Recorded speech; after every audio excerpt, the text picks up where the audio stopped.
нэмэгдүүлэхэд тэмцээд одоо өвлийн эхийн сартаа залгуулж ийж тийм ээ тэтгэврийн одоо хувь хэмжээг 8.6% нэмэгдүүлэхээр төсвөөр суулгуулж чадсан.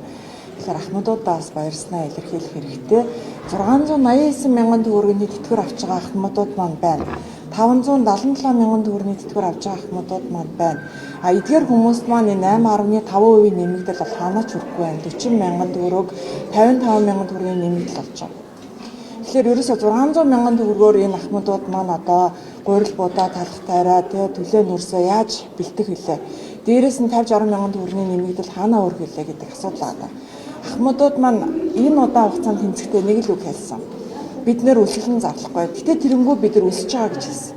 Ахмадуудаасаа бид нар үүнээс илүү хатуу үг хаанаас сонсох вүлээ. Тэгэхээр энэ ахмадуудынхаа энэ өнөөдрийн нөхцөл байдлыг бид бүхэн бодолцох хэрэгтэй. Нийт маань одоо энэ зүтгэлээр 8.6% өсөлтийг бид нар бас зөв зөвхөн зохицуулах хэрэгтэй.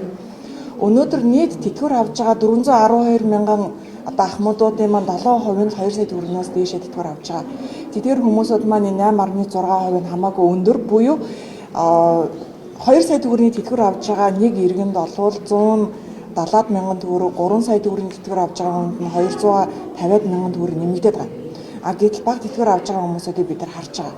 Яагаад ер нь ахмадуудын маань ихэнх нь ийм бага тэтгэвэр аваад байгаа юм бэ? 90% нь ийм бага тэтгэвэр авж штэ гэд ингээд задлаад үзэхдээ хит хитийн янзын одоо шалтгаанууд байгаа даа.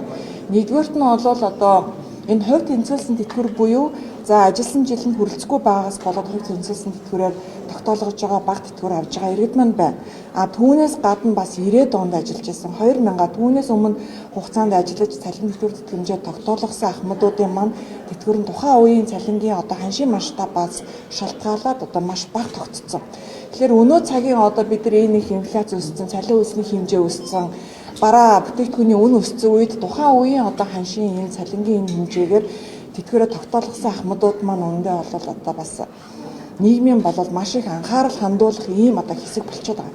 Тэгэхээр энэ тал дээр бол бид бүхэн анхаарах хэрэгтэй. Тэгээд нийт одоо тэтгэвэр авж байгаа иргэдийн маань 7% нь 2 сая төгрөгнөөс дээшээ тэтгэвэр авж байгаа. Эдгээр хүмүүсийг ойлгож байна. Өөрийнхөө цалин хөлснөөс илүү хичээлж нийгмийн даатгал төлсөн бол ойлгож байгаа.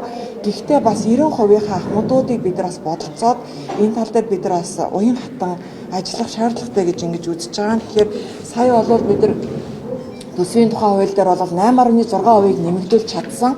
За нийгмийн даатгалын сангаас олгох тэтгэврийн тухай хуулийн 27-гийн 1 дээр болвол энэ инфляцийн төвшнгөөс жил болгон ингэж уялдуулж нэмнэ гэсэн энэ хуулинд одоо заалт байгаад байгаа. 27-гийн 2 дээр болвол тэтгэврийн хэмжээг нэмэгдүүлэх аргачлалыг нийгмийн даатгалын үндэсний зөвлөл болон хөдөлмөрийн нийгмийн хамгааллын асуудал эрхэлсэн төрийн захиргааны төв байгууллагын саналыг үндэслэн засгийн газар батална гэж хэлсэн байна.